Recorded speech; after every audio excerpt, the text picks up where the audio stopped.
Hey kiddies, it's Triple Feature Tuesday, and this week we're looking at black stand-up superheroes. That's right, Black Awesomeness Month continues, and this week we're looking at stand-up comedians who decided to make themselves superheroes. And what's fun is that they actually decided to make themselves superheroes. Each of these stand-up comedians decided to be a superhero, and to varying degrees wrote the movies that are in this triple feature. And they're all terrible. That's the weird thing. These guys, they are all funny comedians, and yet none of these movies are what you would say good, even though I sort of liked them all, and now everybody is questioning whether or not I can be trusted to say if something is good or not, despite the fact that I came out right on Harlem Nights. You know? It's weird. Our menu is going to include Meteor Man, Blankman, and Leonard Part 6. Meteor Man was Robert Townsend's big idea to be a superhero. Robert Townsend was a very funny stand-up comedian. He may very well still be. He's still probably funny, I just don't think he does stand-up anymore, but I remember his specials when he would take over HBO for the night. It was just really a lot of fun. Robert Townsend plays Jefferson Reed, who lives in, not the worst neighborhood in Washington, D.C., but definitely not a great one. They are overrun by a gang called the Golden Lords. You can tell who they are by the fact that they are black men with bleached blonde hair. And they're actually, a lot of them, there's a lot of fun, not necessarily cameos all the time, but little bit parts. The little kid Golden Lords are another bad creation, and another one of them is Big Daddy Kane. And a very young Don Cheadle is there, as is Tiny Zeus Lister, because, I mean, come on, you're doing a superhero movie, you need Tiny Zeus Lister. Just ask Christopher Nolan in The Dark Knight. Jefferson is a substitute teacher slash bass player in a jazz band, but you never actually see him play.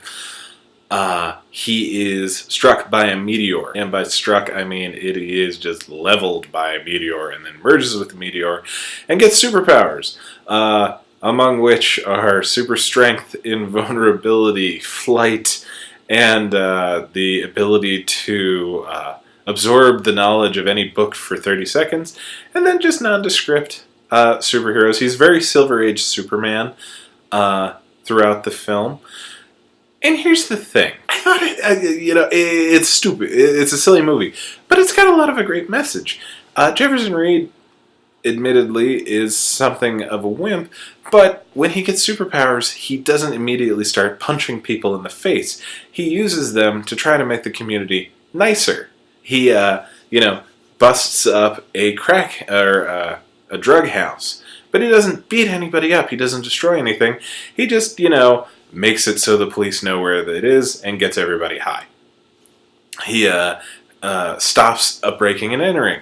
He does, again, not beating the shit out of people, but, letting the neighbors know what's going on and letting them take the fight and take matters into their own hands by calling the police and getting them involved.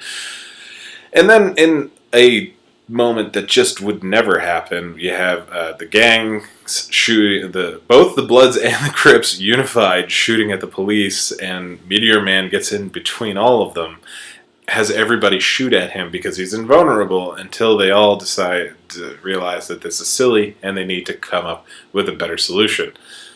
Again, it's ridiculous, but the message, the positivity of the thing, I sort of like. And, it was really built up as a terrible movie, and, it wasn't the worst thing I'd ever seen. There are parts that are funny, not a hell of a lot of them, and definitely not in a row, but everybody's sort of good at it. Except Robert Townsend. He may have wanted to cast somebody that is a bit of a better actor. He is a very funny man, and he knows how to make a decent enough movie. But a lot of great people are in it. You got Ben Yame, the woman from 227, James Earl Jones, and a variety of different wigs and toupees. Eddie Griffin is really great in it. It's just, the guy that plays the leader of the Golden Lords is really fun. There's a great bit when they're fighting and they both accidentally absorb the knowledge of runway models, like fashion models, and they have a walk-off because the movie is never afraid to not take itself seriously, which, again, I sort of liked. And also Frank Gorshin is there. How can you not like Frank Gorshin? But admittedly, the movie is sort of bad. I just enjoyed it. Oh, Blankman. This was Damon Wayans' idea. And he stars with fellow In Living Color alumnus David Alan Grier. Oddly enough, Keenan Ivory Wayans was not involved in this movie at all, which is strange because, he was definitely all about franchising. But either way, Damon Wayans plays Daryl, a man-child in every sense of the word, but a genius inventor man-child, who, after his mother is murdered by local mob boss, so it's the Suit, I think is his nom de guerre, or nom de crime, played by the always sleazy John Polito.